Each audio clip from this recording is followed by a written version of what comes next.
नमस्कार, जय हिंद साथियों। आप सभी का हार्दिक स्वागत और अभिनंदन है आपके अपने educational platform GK glory study पर। साथियों, आज हम बीएसटीसी एग्ज़ाम 2023 के लिए राजस्थान इतिहास, कला, संस्कृति और भूगोल की बहुत ही शानदार और धमाकेदार क्लास लेकर आ चुके हैं। तो सभी के सभी विद्यार्थी एक बार ज़्यादा से ज़्यादा संख्या में क्लास को लाइक और शेयर कर दीजिए। चैनल को अभी तक सब्सक्राइब नहीं किया तो जल्दी से जल्दी सब्सक्राइब कर लीजिए। तो चलिए क्लास का शुभारंभ करते हैं पहले प्रश्न के साथ, जो कि आपकी मोबाइल स्क्रीन पर दिया है कि निम्न में से कौन सा दुर्ग कोषवर्धन दुर्ग के नाम से जाना जाता है। कोषवर्धन दुर्ग के नाम से कौन सा दुर्ग जाना जाता है? ऑप्शन है शेरगढ़ दुर्ग, शिमाना दुर्ग, अलवर का बाला दुर्ग या तिवनगढ़ दुर्ग। किसको कहते हैं कोषवर्धन दुर्ग? तो ये कहते हैं शेरगढ़ दुर्ग को। किसको? शेरगढ़ दुर्ग को। शेरगढ़ का किला कहाँ पर है भाई? ये सर जी बारां जिले में है। कहाँ पर? बारां जिले की अटरू तहसील में। बारां जिले की अटरू तहसील में है शेरगढ़ का किला। इसका निर्माण किसने करवाया था शेरगढ़ के किले का? तो इसका निर्माण करवाया था शेरशाह सूरी ने। किसने करवाया था? शेरशाह सूरी ने इसका निर्माण करवाया था। और क्या इंपॉर्टेंट है शेरगढ़ का दुर्ग? तो इसके जीर्णोद्वार, इंपॉर्टेंट प्रश्न है कि शेरगढ़ दुर्ग के जीर्णोद्वार का निर्माण किसने करवाया था? तो इसका निर्माण करवाया था झाला जालिम सिंह ने। झाला जालिम सिंह ने इसके जीर्णोद्वार का निर्माण करवाया था। इंपॉर्टेंट है, याद रखना। और क्या है यहाँ पर? और यहाँ पर है सोमनाथ मंदिर। इस किले में सोमनाथ मंदिर है, सोमनाथ मंदिर। फिर लक्ष्मी नारायण मंदिर, लक्ष्मी नारायण मंदिर, लक्ष्मी नारायण मंदिर और चार भुजा मंदिर। कौन सा मंदिर? चार भुजा मंदिर। और यहाँ पर दुर्गा मंदिर भी है। कौन सा मंदिर? दुर्गा मंदिर। हुमायूं का मकबरा, किसका मकबरा? हुमायूं का मकबरा, हुमायूं का मकबरा। ये भी कहाँ पर है? ये भी शेरगढ़ के दुर्ग में स्थित है। हुमायूं का मकबरा, ये याद रखना भाई, इंपॉर्टेंट है। हुमायूं का मकबरा शेरगढ़ दुर्ग 12 में। चलिए अगला प्रश्न, शाहपुरा में जिस संप्रदाय की पीठ स्थित है वह है। शाहपुरा में किस संप्रदाय की पीठ स्थित है? तो यहाँ पर है कौन से संप्रदाय? निम्बार्क संप्रदाय? नहीं। जसनाती? ये भी नहीं। तो कौन से? राम स्नेही संप्रदाय की।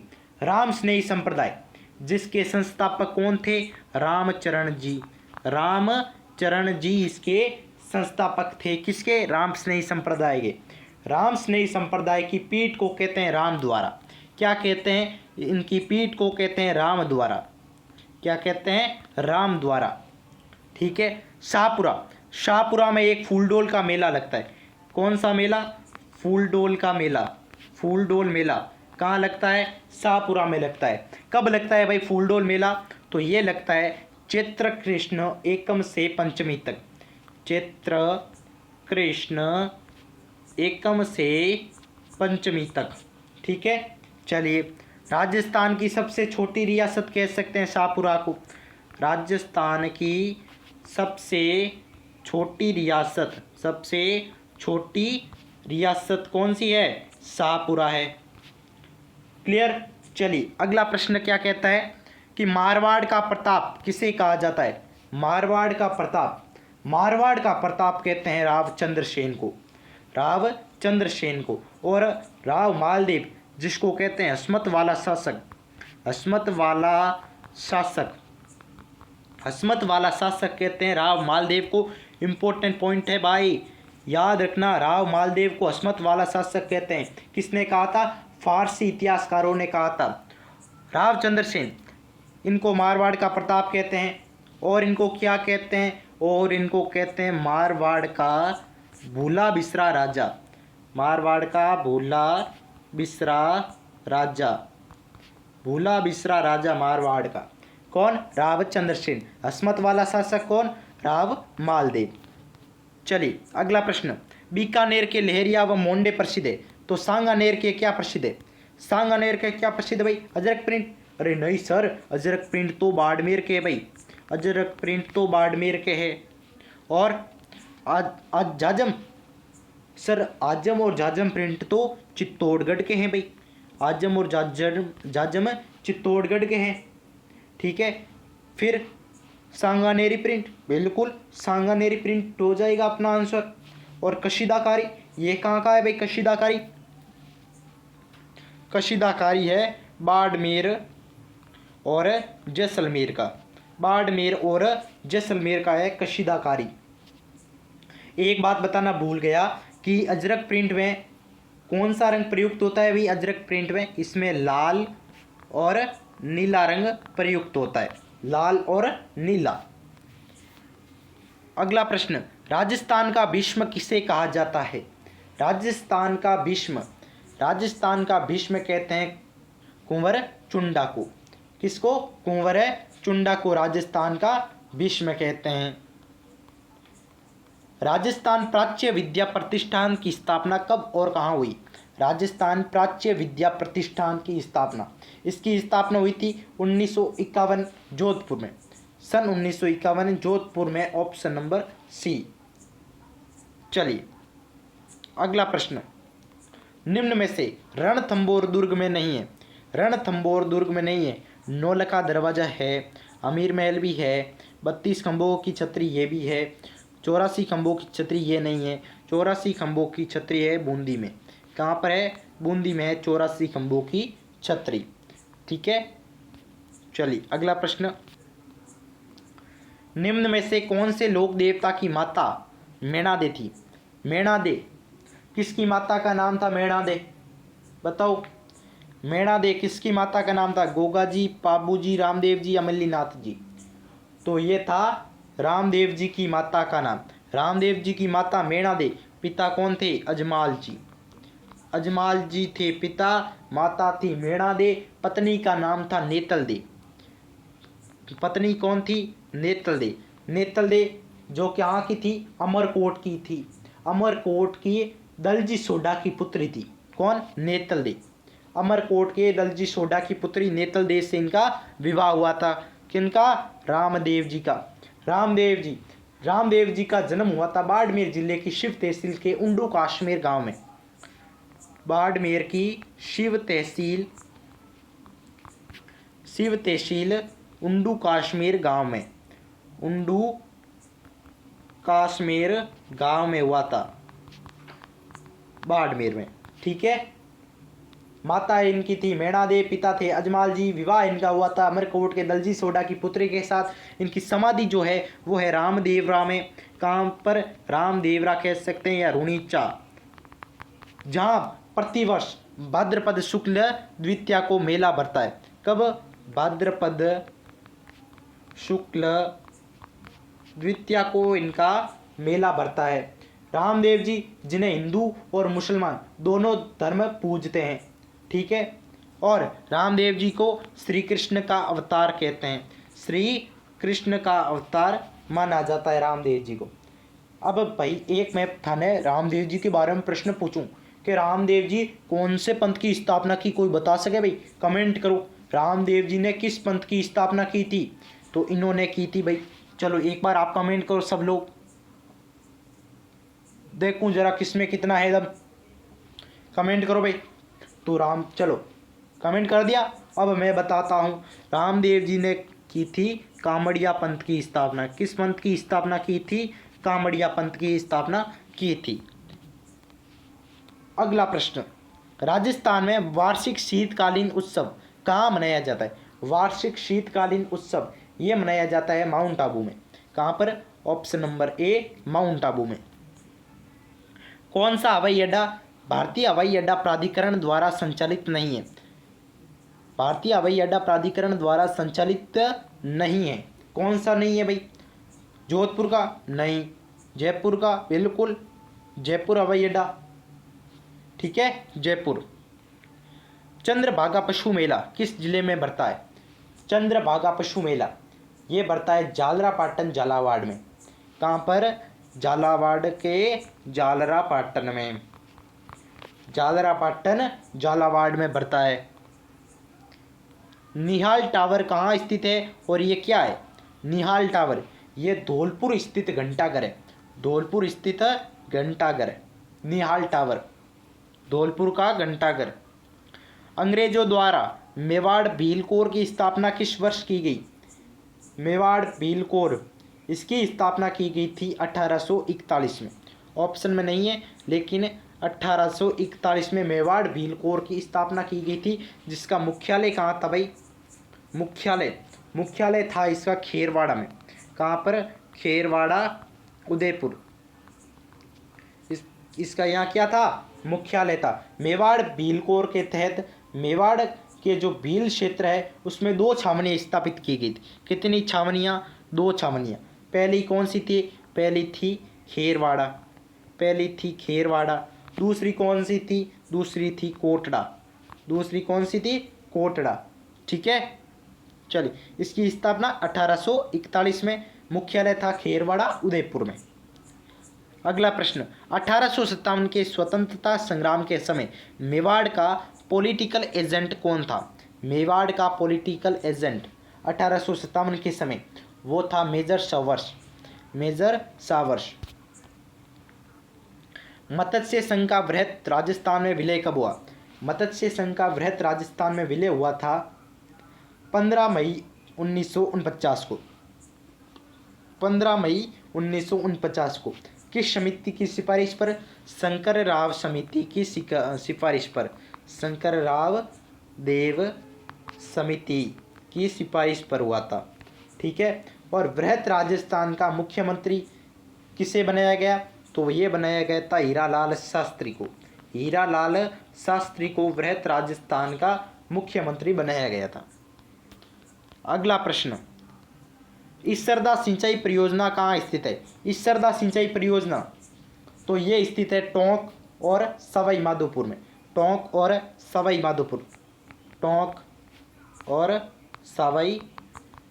माधोपुर में ये परियोजना स्थित है। तो टोंक ऑप्शन में नहीं है, तो अपना क्या हो जाएगा आंसर? सवाई माधोपुर। ये कौन सी नदी के तट पर स्थित है? ये बनास नदी पर स्थित है। किस नदी पर? बनास नदी के तट पर स्थित है इसरदा सिंचाई परियोजना। अगला प्रश्न, शिकारी नृत्य किस जनजाति से संबंधित है? शिकारी नृत्य यह सहरिया जनजाति से संबंधित है। किससे? सहरिया। ये 12 जिले का प्रसिद्ध लोक नृत्य है। शिकारी नृत्य 12 जिले का प्रसिद्ध लोक नृत्य। किस मुगल शासक ने जशवंत सिंह को महाराजा की उपाधि प्रदान की? जशवंत सिंह को महाराजा की उपाधि प्रदान की थी शाहजहां ने 1655 में जशवंत सिंह को महाराजा की उपाधि प्रदान की।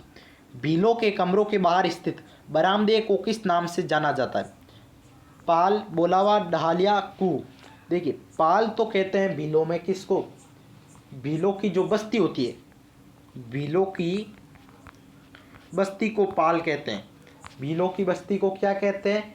पाल कहते हैं। और भीलों के जो घर होते हैं उनको कहते हैं टापरा या कू।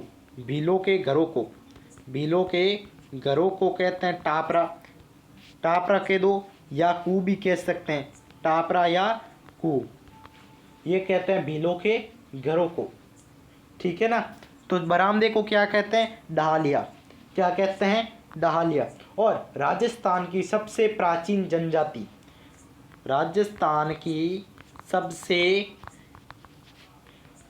जनजाति जो है वो है भील जनजाति है। वो कौन सी है? भील। ठीक है, भील राजस्थान की सबसे प्राचीन जनजाति है। और कर्नल टोड ने भीलों को वन पुत्र कहा है। भीलों को वन पुत्र किसने कहा था? कर्नल टोड ने कहा था। ये इंपॉर्टेंट बात है, ये भी याद रखना।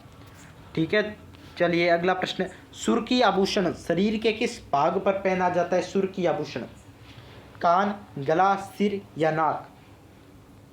कान के आभूषण की अगर मैं बात करूं तो कान में पहनते हैं झुमका दिला दूं, वो झुमका। फिर पहनते हैं बाली, फिर पहनते हैं टोपस, मुर्कियां, लौंग और कर्णफूल। और क्या पहनते हैं? सुरलिया, सेल, जमेल, टोटी, सुर्की, ये सब किसके आभूषण है? कान के आभूषण है। साथ साथ गले के भी आभूषण बता दूं भाई, गिन लो। कंटी गले में पहनते हैं, टुस्सी पहनते हैं, झालर, हंसली और बजंटी, तिमड़ियाँ, चंपाकली, हालरू, ये सब किसके हैं? गले के। सिर के आभूषण, सिर में बोरडा, रखड़ी, शीश फूल, मेहंद, टीका, और जो सिर पर बांधे जाने वाला आभूषण है उसको कहते हैं चूड़ा रत्न। चूड़ा रत्न ये सिर पर बांधे जाने वाला आभूषण है। फिर नाक की अगर बात हो तो नाक में बुलाक, फीणी, नथ, खीवण, ये सब किसके? नाक के। चलिए, सुर की आभूषण कान में पहना जाता है। राजस्थान के द्वितीय भामाशाह जिन्होंने रानी लक्ष्मीबाई को धन देकर मदद की थी, रानी लक्ष्मीबाई को धन देकर किसने मदद की? तो वो की थी अमरचंद बांटिया ने। किसने? अमरचंद बांटिया ने। अमरचंद बांटिया राजस्थान के द्वितीय भामाशाह। खाने योग्य सर्वश्रेष्ठ नमक राजस्थान की किस झील में पाया जाता है? खाने योग्य सर्वश्रेष्ठ जो नमक है वो पचपदरा झील में पाया जाता है। पचपदरा झील पंचाभील द्वारा निर्मित है। किसके द्वारा? पंचाभील द्वारा निर्मित। पंचाभील द्वारा निर्मित। 52 युद्धों का विजेता किस शासक को कहा जाता है? 52 युद्धों का विजेता, 52 युद्धों का विजेता कहते हैं राव मालदेव को। राव मालदेव, जिसका मैंने दूसरे या तीसरे प्रश्न बताया था ना, हसमत वाला शासक। हसमत वाला शासक किसको? मालदेव को। हसमत वाला शासक राव मालदेव, जिसको कहते हैं 52 युद्धों का विजेता। महाराजा मानसिंह पुस्तक प्रकाश पुस्तकालय किस दुर्ग में स्थित है? महाराजा मानसिंह पुस्तक प्रकाश पुस्तकालय मेहरानगढ़ दुर्ग में स्थित है, जिसकी स्थापना 1805 में हुई। 1805 में।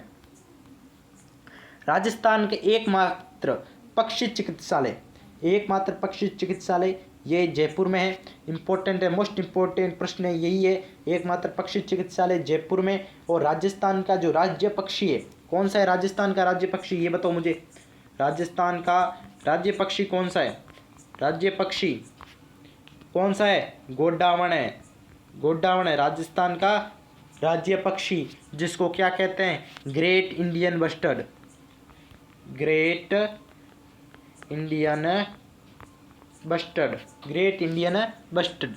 ठीक है। चलिए, अगला प्रश्न, निम्न में से कौन सा मेला लूनी नदी के किनारे भरता है? लूनी नदी के किनारे भरता है मल्लीनाथ जी का मेला। मल्लीनाथ जी पशु मेला है, ये भरता है तिलवाड़ा बाड़मेर में। तिलवाड़ा बाड़मेर में भरता है मल्लीनाथ जी पशु मेला। ठीक है। कब भरता है? चैत्र कृष्ण 11 से, चैत्र कृष्ण 11 से चैत्र शुक्ल 11 तक। चैत्र शुक्ल 11 तक ये मेला भरता है। ठीक है ना। चलिए, तो आज की क्लास में इतना ही, फिर मिलते हैं एक और नेक्स्ट क्लास में। तब तक के लिए जय हिंद, जय भारत, धन्यवाद। पढ़ते रहिए। चैनल को भी सब्सक्राइब नहीं किया अभी तक तो सब्सक्राइब कर लीजिए। फिर मिलते हैं एक और नेक्स्ट धमाकेदार क्लास में। और जीके आपको मैं तैयार करा दूंगा। रोज़ाना रात को 9 बजे वाली क्लास में जुड़ना मत भूलिएगा। बहुत ही शानदार ये क्लास होने वाली है। ठीक है ना। अगली क्लास में बहुत ही इससे भी शानदार प्रश्न होंगे और एग्ज़ाम तक इतने प्रश्न तैयार करवा दूंगा। और उस एक प्रश्न से रिलेटेड आसपास के सभी प्रश्न मैं आपको बताते जा रहा हूं, तो उनमें से एक ना एक आएगा। और आपके नंबर की गारंटी मैं लेता हूं, एक एक नंबर आपको चुन चुन कर दिलवाऊंगा, ये मेरी गारंटी है। तो आपको बस इतना ही करना है, रोज़ाना क्लास को देखना है। चैनल को सब्सक्राइब नहीं किया तो सब्सक्राइब कर देना है, क्लास को लाइक कर देना, ताकि हमें भी पता चले कि हमारे स्टूडेंट हमारी क्लास को देखते हैं। धन्यवाद। Thank you so much. Ram Ram.